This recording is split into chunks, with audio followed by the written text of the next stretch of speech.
मुअज़्ज़िज़ नाज़रीन, अस्सलामु अलैकुम वरहमतुल्लाहि वबरकातुहू। जैसा कि मैंने अपने पिछले वीडियोज़ में बताया था कि मैंने कुरान मजीद की कुछ ऐसी आयतें मुंतखब करके किताबचे की शक्ल में शाये की हैं जो मरने के बाद एक और ज़िंदगी के ताल्लुक़ से बहस करती हैं। ज़ाहिर बात है कि कुरान आया ही इसीलिए है कि इसको फैलाया जाए और पूरे इंसानियत के सामने इसे पेश किया जाए, क्योंकि इसको हुदल लिन्नास कहा गया, हुदल लिलमुस्लिमीन नहीं कहा गया। और इसको पेश करने की ज़िम्मेदारी अब पैगंबरों की नहीं है, क्योंकि पैगंबरों का सिलसिला ख़त्म हो चुका है। अब उम्मत मुस्लिमा की ज़िम्मेदारी, हर फ़र्द की ज़िम्मेदारी है कि दीगर लोगों तक इसे पहुँचाए। तो लोग ये सवाल करते हैं कि आखिर मरने के बाद ज़िंदगी कैसी है, कैसे मुमकिन है कि एक इंसान मरकर मिट्टी बन गया तो उसे फिर से दोबारा उठाया जाएगा। न सिर्फ गैर मुस्लिमों के लिए बल्कि ख़ुद मुसलमानों के अंदर भी इर्तिदाद फैल रहा है और नौजवानों के जहनों को भटकाया जा रहा है और भटक रहे हैं कि मरने के बाद एक और ज़िंदगी एक फसाना है, एक कहानी है, हकीकत से इसका कोई ताल्लुक़ नहीं। तो हमको कुरान मजीद को पढ़ने की ज़रूरत है, उसको समझने की ज़रूरत है, क्योंकि आया ही इसीलिए है कि इंसानी जहन को मुतमईन किया जाए और उसको एक और ज़िंदगी की जानिब मुतवज्जह किया जाए। तो ऐसी तमाम आयतें जो आखिरत की ज़िंदगी, मरने के बाद एक और ज़िंदगी के ताल्लुक़ से सबूत पेश करती है, बहस करती है और इस बात को लोगों के सामने पेश किया जाता है कि तुम्हारे मरने के बाद कैसे मुमकिन है कि तुम्हें फिर से उठाया जाए और तुम्हारा हिसाब लिया जाए। तो ऐसी आयतों को मैंने जमा किया है, तो ना सिर्फ गैर मुस्लिमों के अंदर आम करने की ज़रूरत है, बल्कि हम मुसलमानों के अंदर भी इस बात को आम करने की ज़रूरत है, बिलखुसूस नौजवान नस्ल के लिए। तो इसी के पेश नज़र मैंने ये किताबचा तरतीब दिया है। इसको मैंने गुज़िश्ता 3 वीडियोज़ में मैंने आपके सामने उसके कुछ हिस्से पेश किए। आज चौथा हिस्सा पेश कर रहा हूँ, एक और ज़िंदगी, और इसका तर्जुमा हो चुका है हिंदी में, इंग्लिश में और तेलुगु ज़बान में। इसका एक और मैंने इसको खतूत की शक्ल में लिखा है कि ख़त अपने भाई या बहन के नाम पर लिखा है और उनको जज्बाती अंदाज में अपील की है कि मरने के बाद एक ज़िंदगी के ताल्लुक़ से गौर करें, तैयारी करें।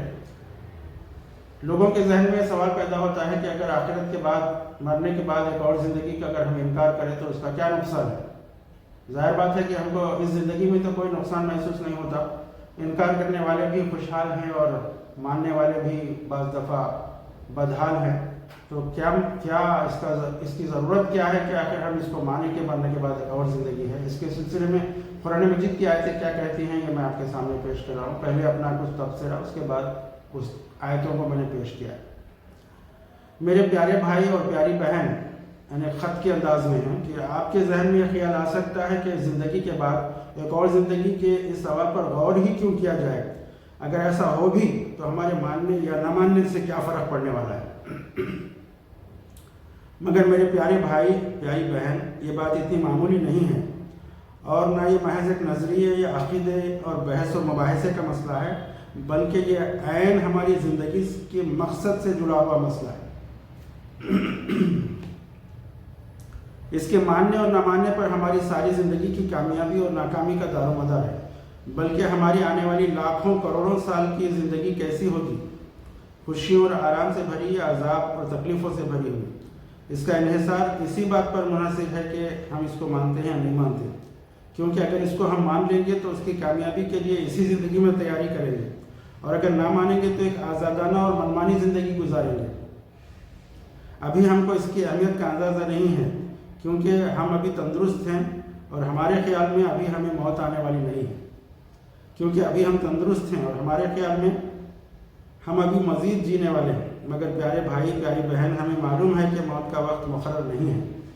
कौन, कब और कहाँ अपने रब से मिलने चला जाए, इसका कोई भरोसा नहीं। हमें गौर करना चाहिए कि ज़िंदगी क्या है, क्यों है, इसका मकसद और अंजाम क्या है। जब हम हर चीज़ के मकसद और अंजाम पर गौर करते हैं और उसके लिए तैयारी करते हैं, तो फिर ज़िंदगी के बारे में क्यों नहीं करते। मैं आपको आगाह करना चाहता हूं कि हमारी मौजूदा ज़िंदगी महज चंद रोज़ा इम्तिहान है और उसके बाद हमारे सारे अमाल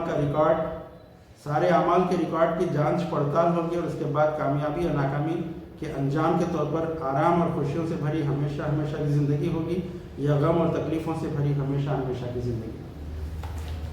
जब ये बात हमारे सामने सच बनकर सामने आ जाएगी, यानी ہم اگر جھٹلائیں گے اور مرنے کے بعد اگر واقعی ایک اور زندگی ہوگی تو وہ دن بڑا سخت ہوگا، اور تیاری کے بغیر اس کا سامنا کرنا بڑا دل دہلا دینے والا کام ہوگا، اور بہت زیادہ نقصان کا دن ہوگا۔ خدا نے خود اس دن کا نقشہ اپنی کتاب میں کھینچا ہے۔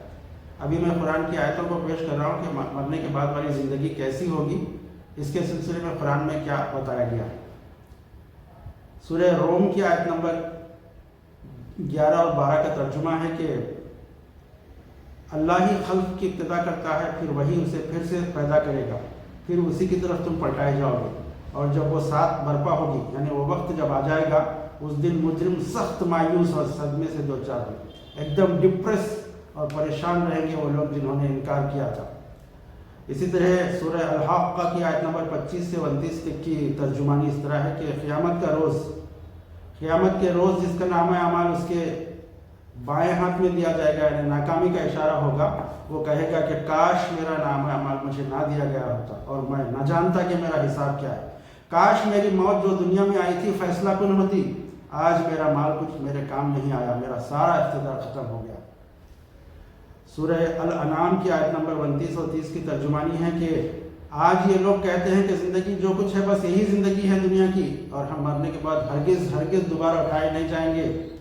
کاش وہ منظر تم دیکھ سکتے جب یہ اپنے رب کے سامنے کھڑے کیے جائیں گے، اس وقت ان کا رب ان سے پوچھے گا کیا یہ حقیقت نہیں ہے؟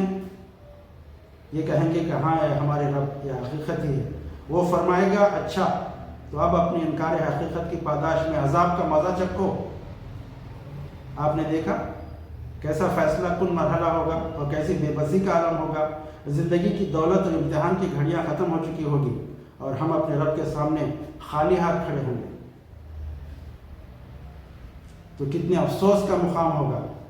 کیا میں اور آپ یہ نہیں چاہیں گے کہ ہم اپنے پیدا کرنے والے کے سامنے شرمندہ نہ ہوں اور نقصان سے بچ جائیں، اور وہ بھی ایسا نقصان جس کی تلافی کی کوئی پھر سے موقع نہیں ملے گا، کیونکہ پھر سے ہم دنیا میں نہیں بھیجے جائیں گے؟ تو پھر کیا ہماری یہ ذمہ داری نہیں ہے کہ ہم ابھی سے سچائی کو جاننے، ماننے اور اس کی خاطر تیاری کرنے میں لگ جائیں؟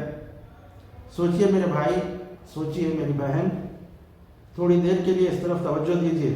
یہ ایک اہم سوال ہے، مجھے اور آپ کو سنجیدگی سے اس پر غور کرنا چاہیے۔ یہ میری اور آپ کی اور ہمارے بال بچوں کے مستقبل کی بلکہ لمبی زندگی اور اصل زندگی کا سوال ہے۔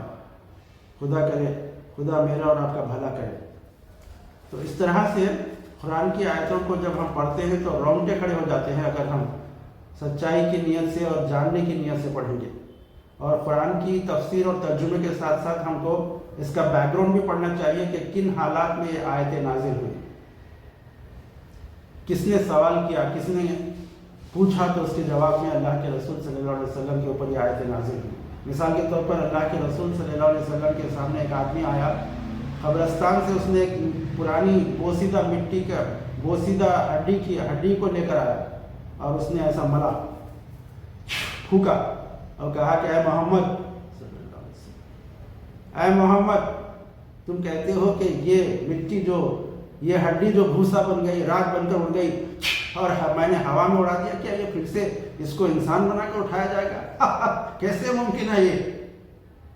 تو اس وقت اللہ کے رسول پر اس طرح کی آیتیں نازل ہوئی کہ جس نے تم کو پیدا کیا جب تم کچھ بھی نہیں تھے، ماں کے رحم کے اندر ایک معمولی ایک چھوٹی سی مائکروسکوپک آرگینزم تھے، اور تم کو انسان بنا کر کھڑا کیا، کیا وہ اس بات پر قادر نہیں کہ پھر سے تم کو زندہ کرے؟ یہ چھٹے مذاق تم کو اس وقت بڑے مہنگے پڑیں گے جب تم اللہ کے سامنے کھڑے کیے جاؤ گے۔ ایک اور زندگی تم کو دی جائے گی اور تم کو اٹھایا جائے گا اور تمہارے سامنے جہنم اور جنت کو لایا جائے گا، تو تم سوائے اپنے ہاتھ ملتے رہ جاؤ گے اور روتے اور افسوس کرتے اور ڈپریشن کا شکار ہو جاؤ گے، لیکن تم کو پھر سے موقع نہیں دیا جائے گا کہ تم پلٹائے جاؤ دنیا کے اندر تاکہ تم پھر سے عمل کریں۔ تو ایسی باتوں کو ہم قرآن مجید میں پڑھنا، غور کرنا اور ان باتوں پر عمل کرنا اور دوسروں تک پہنچانا ہم سب کی ذمہ داری، کیونکہ اللہ کے رسول صلی اللہ علیہ وسلم آخری نبی ہیں۔ اگر ہم نے یہ باتیں ان تک نہیں پہنچائی، کل قیامت کے دن ہمارا کالر پکڑ کر کہیں گے کہ تم کو معلوم تھا اور تم نے ہم کو نہیں بتایا۔ آج اگر تم نے بتایا ہوتا تو ہم بھی قیامت کے بعد والی زندگی اور زندگی کے بعد والی زندگی کے بارے میں تیاری کرتے۔ تم بھی ذمہ دار ہو، اے اللہ ان کو بھی پکڑو، تو اس وقت ہمارا کیا حال ہوگا آپ اندازہ لگائیے۔ ہمارے جان پہچان والے، ہمارے دوست احباب، ہمارے گھروں میں کام کرنے والے، ہمارے محلے میں رہنے والے مسلمان اور غیر مسلم انسانوں تک اس سچائی کو، اس حقیقت کو بتانا ہماری ذمہ داری۔ اللہ تعالی ہم سب کو اس پر عمل کرنے اور اس کو پھیلانے کی توفیق نصیب فرمائے۔ السلام علیکم ورحمۃ اللہ وبرکاتہ۔